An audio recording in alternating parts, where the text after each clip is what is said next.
Sesudah vakum 2 bulan lebih, besar kemungkinan 1-2 bulan ke depan panggung Lida 2020 kembali dilanjutkan.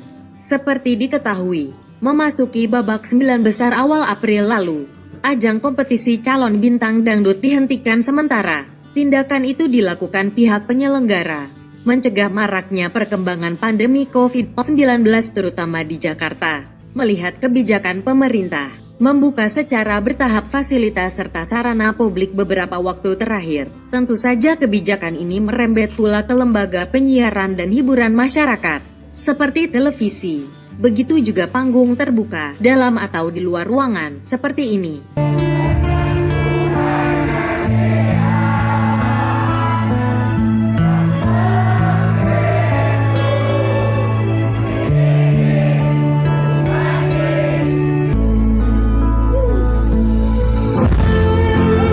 Sekedar mengingatkan lagi, dari 70 peserta, ada 9 kontestan yang beruntung masuk ke babak 9 besar. Setelah melalui tahap seleksi pertarungan ketat di babak 12 besar, babak ini dibagi grup 1, 2 dan 3, setiap grup 4 peserta. Rupanya babak 12 besar tidak lagi mengandalkan perolehan SMS secara mutlak, melainkan keputusan juri. 3 peserta yang bercokol di grup 1, 2 dan 3 terpaksa angkat kaki dari panggung. Walaupun SMS yang didapat bukan paling rendah, yakni di peringkat 4 tapi di urutan ketiga.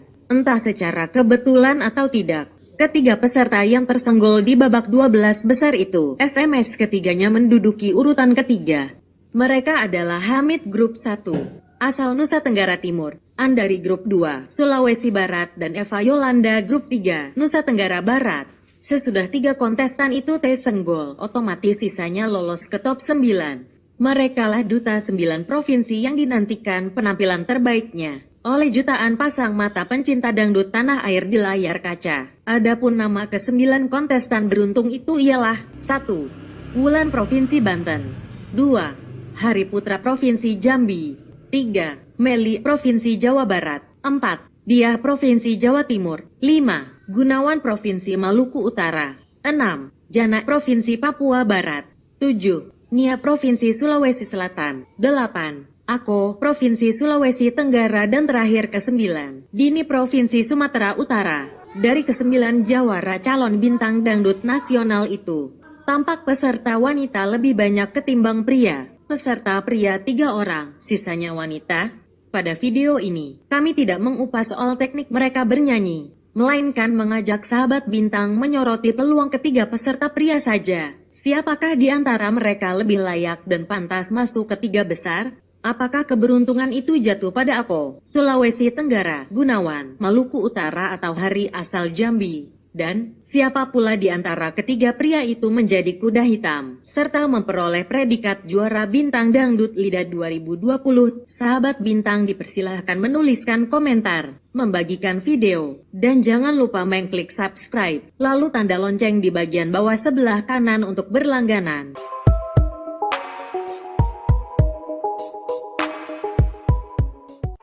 Perlu diinformasikan bahwa video dibuat dilengkapi fakta sebelumnya. Selain itu adalah prediksi ke depan berdasarkan rentetan kejadian, terutama dalam masalah dukungan terhadap peserta. Sahabat bintang bisa memutuskan siapakah paling pantas di antara ketiga kandidat tersenyum lepas di panggung Lida tahun ini. Sekali lagi, ini adalah prediksi. Sahabat bintang boleh tidak sependapat dengan kami. Begitupun kalau sebaliknya. Kita mulai dari Wakil Provinsi Jambi lebih dahulu. Hari peserta ini kami sebut dengan newsmaker, atau si pembuat berita yang seksi jadi bahan untuk diberitakan. Hal itu terjadi semenjak perkenalannya dengan juri muda Lesti. Mulai audisi 2019 September tahun lalu di Jambi, itu rupanya membawa keberuntungan tersendiri bagi Hari, yaitu perolehan SMS. Tonton juga ya video kami sebelumnya. Terlepas apakah Hari Lesti menjalin asmara apa tidak, sebaiknya diabaikan saja. Pertanyaannya, apakah dukungan berbayar dari Lesti Lovers, masyarakat pengagum Hari Lesti serta komunitas Selvita, dari Selfie Lida 1, signifikan mengantarkan Hari hingga grand final? Soalnya, mengandalkan kontribusi SMS pendukung Lesti Selfie saja kecil kemungkinan meraih hasil maksimal. Sebab anggota komunitas yang tersebar di beberapa daerah tersebut sudah pasti tidak mungkin memberi dukungan SMS kepada Hari, sebagaimana layaknya mereka memberi dukungan kepada Lesti atau Selfie. Ketika kedua juara DEA 2014 dan LIDA 2018 tersebut menjadi peserta di ajang kompetisi, seperti yang diikuti Hari sekarang. Dalam video kami sebelumnya, kontribusi paling besar mendongkrak perolehan SMS Hari, idenya adalah dari daerah asalnya sendiri, yaitu Jambi. Sebab disinilah basis utama jawabannya. Segenap masyarakat, organisasi beserta aparat pemerintah di daerah, menggalang kesamaan untuk memberikan sumbangsi kepada duta mereka.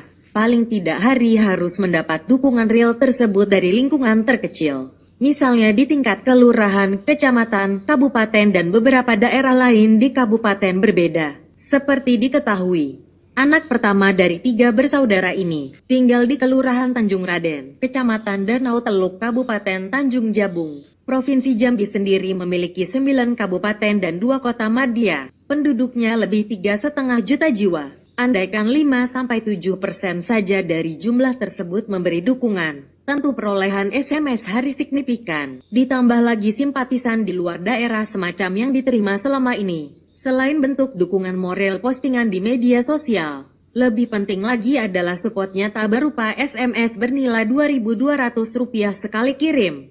Apakah mereka siap?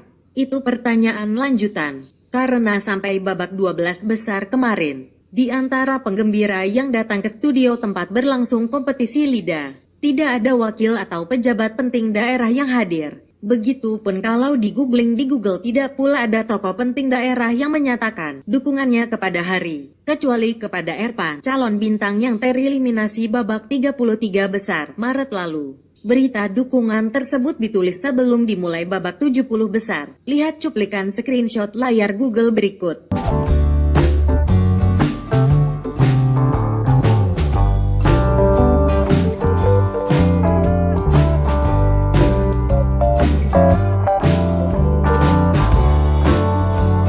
Tapi ketika mencoba searching di YouTube, ada himbauan dari gubernur mendukung putra daerah mereka, Hari Putra. Tapi dari himbauan tersebut bersifat umum dan standar saja kalimatnya. Apakah ini sampai ke masyarakat warga Jambi tidak diketahui. Cuplikannya. Assalamualaikum warahmatullahi wabarakatuh. Batang Hari, ayahnya tenang, sungguh pun tenang, deraslah ke tepi. Hari biak menang, supaya jadi kebanggaan Jambi. Saya Gubernur Jambi, Dr. Andes Haji Fakhrori Umar Empung, mengajak seluruh masyarakat Provinsi Jambi, ayo dukung Hari Putra Liga Dangdut Indonesia 2020. Kedua, Ako, nama panjangnya Muhammad Andriansyah, dibanding Hari dan satu lagi teman sekaligus rivalnya di panggung, Gunawan. Ako lebih tenang dan tampak dewasa. Dia lebih banyak tersenyum daripada jumlah kata atau kalimat yang diucapkan. Ketika di panggung, sama seperti Gunawan dan Hari, Ako selalu tampil maksimal. Tak jarang Vildan dan Lesti sekalipun tak kuasa menahan air mata. Lihat ya.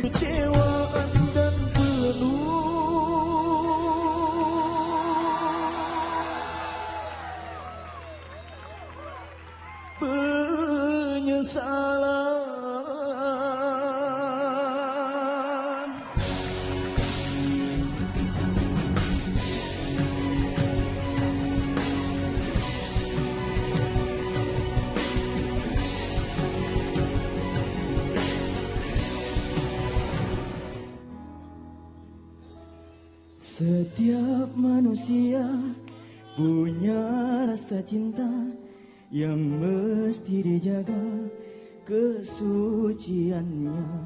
Namun ada kala insan tak berdaya saat dusta mampir bertahta.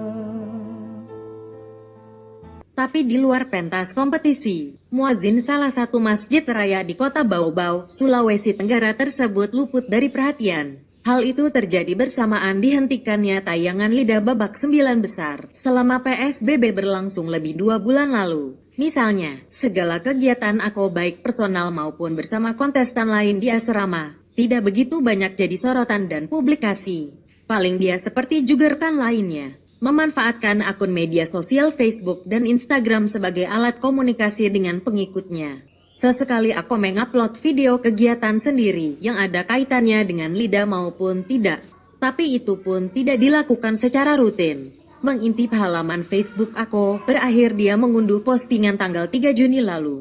Meski tanpa banyak gembar-gembor dan larut dalam settingan asmara, Ako Putra Baubau, salah seorang peserta diyakini bisa menjelma jadi kuda hitam. Dengan catatan objektif murni karena dukungan SMS masyarakat, bukan kepentingan juri dan pihak di belakang acara. Ako diperhitungkan masuk ke 3 besar, bahkan bisa berebut posisi meraih gelar juara pertama, siapapun rivalnya. Ada beberapa alasan menjadi catatan sehingga bisa menyimpulkan prediksi seperti ini. Pertama, Ako yang terinspirasi mengikuti jejak Vildan, diyakini akan menapak tilas sejarah kesuksesan Vildan di DH keempat tahun 2017, sehingga sebagian besar pendukung Vildan akan memberi dukungan nyata untuk kemenangan Ako. Kedua, fanatisme masyarakat Sulawesi Tenggara beserta jajaran pemerintah daerah, secara umum sudah teruji bukti kekompakannya berkorban demi kemenangan putra asli daerah mereka. Alasan ketiga adalah, Ako yang aktif sebagai remaja masjid dan menjadi muazin tetap di Masjid Raya, merupakan modal besar meraih dukungan SMS, baik dari para jamaah, pengurus masjid, musola serta berbagai kelompok pengajian remaja, sebagainya. Keberadaannya di babak 9 besar sekarang, kemungkinan sudah tersebar seperti sambaran kilat ke segala pelosok provinsi. Meski tidak didukung juri sekalipun, sebagaimana layaknya Lesti Lover Selvita, Ako tetap bisa melenggang sejak babak 70 besar sampai ke 9 besar. Perhatikan scoreboarding perolehan SMS Ako di babak sebelumnya hingga 12 besar kemarin. Andaikan Nia, peserta asal Sulawesi Selatan tersenggol di tengah perjalanan ke 6 besar atau seterusnya. Sekali lagi, seandainya saja, tentu peluang Ako makin tambah besar. Sebab fanatisme masyarakat Sulawesi lebih mengerucut lagi ke satu nama, yaitu Ako alias Muhammad Adriansyah. Tonton animo warga Baubau saat nobar.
Ketiga, Gunawan. Hampir sama dengan Ako, tapi bedanya, dalam hal publikasi di media sosial, Gunawan, asal Provinsi Maluku Utara ini, setingkat lebih banyak diupload ke kanal YouTube selain media sosialnya sendiri.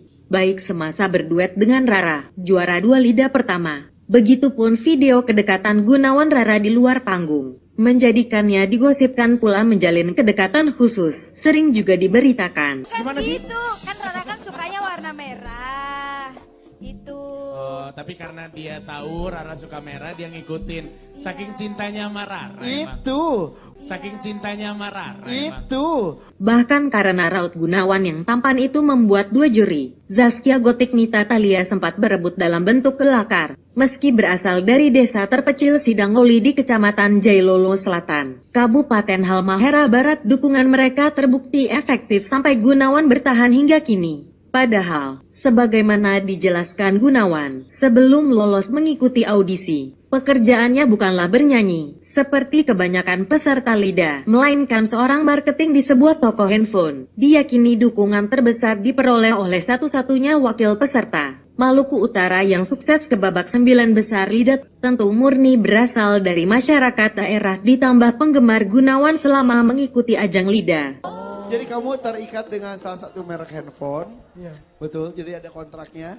iya. Per berapa lama? 2 tahun. Sudah berjalan berapa lama?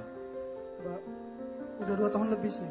Oh sudah 2 tahun lebih. Oke. Akhirnya kamu resign karena kamu ikut ini. Iya. Oke. Kita lihat nih fotonya. Tuh. Ini beda banget.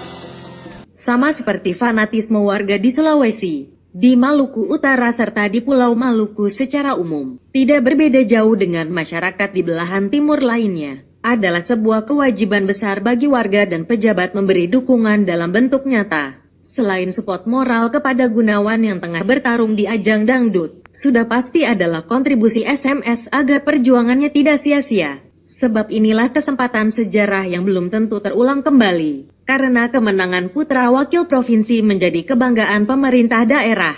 Selain untuk memacu generasi muda berikut, yang tak kalah penting adalah mengangkat nama daerahnya ke kancah nasional. Apalagi di ajang yang sama tahun lalu, Sheila Lestari sudah membukakan jalan untuk diteruskan Gunawan, sebagaimana yang terjadi pada Vildan dari Provinsi Sulawesi Tenggara, serta 3 kali diraih Duta Dangdut asal Sulawesi Selatan. Mulai dari DA2, Evi Masamba, Ical Majene, dia ketiga dan selfie LIDA pertama 2018. Mereka para pendukungnya itu, tidak hanya bangga bersorak-sorai melihat penampilan wakil provinsi mereka di studio, serta layar lebar saja, melainkan siap mengorbankan uang dengan mengirimkan SMS, terhitung sejak panggung kompetisi dilakukan hingga babak paling krusial di grand final. Sebagian besar partisipasi itu dilakukan mulai dari warga biasa, sampai pejabat tinggi daerah.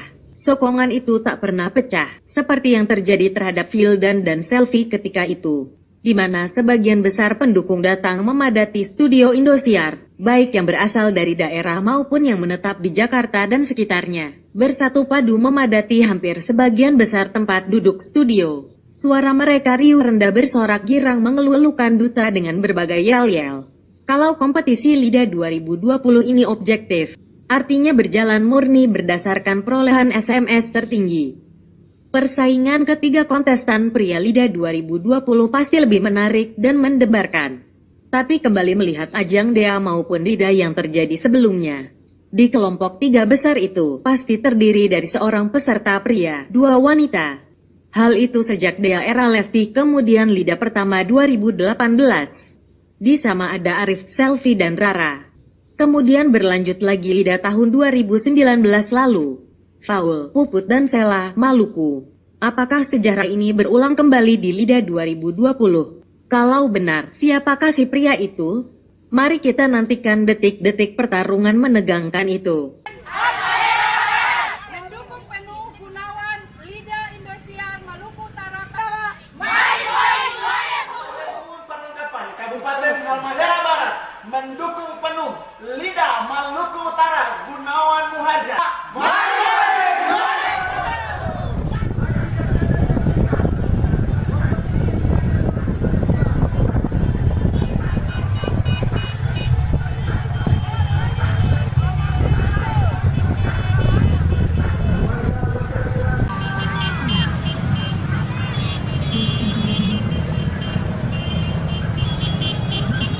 Demikian catatan bintang dan peristiwa. Sekian.